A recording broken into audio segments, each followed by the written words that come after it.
While dismantling the tower, the user may need to connect his anchorage hook to the diagonal tower bracing. This situation may result into a fall factor 2 condition, and in this case the forces could be so high that it can shear the rope of the lanyard when it hits the sharp edge of the tower member.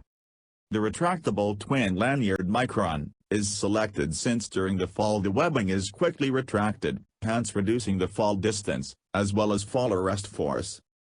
Micron webbing is made of Technora fibers, which is 5 times more stronger than steel, and hence the webbing does not shear, even in an event of a high impact, due to a fall from fall factor 2.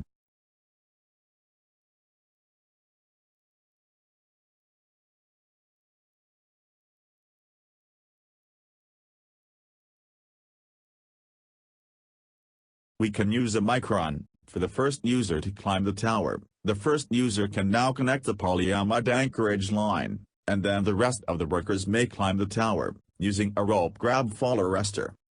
Alternatively, an aluminum fall arrestor may be used, as it is lighter in weight.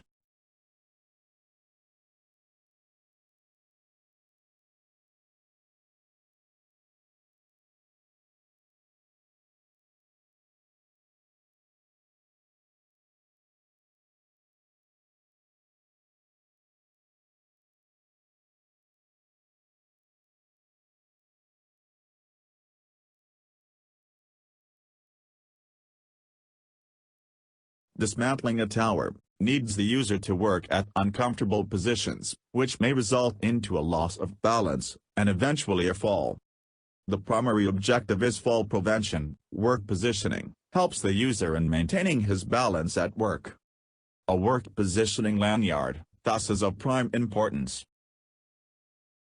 While transitioning on the tower in a horizontal plane, we need to install a temporary horizontal lifeline.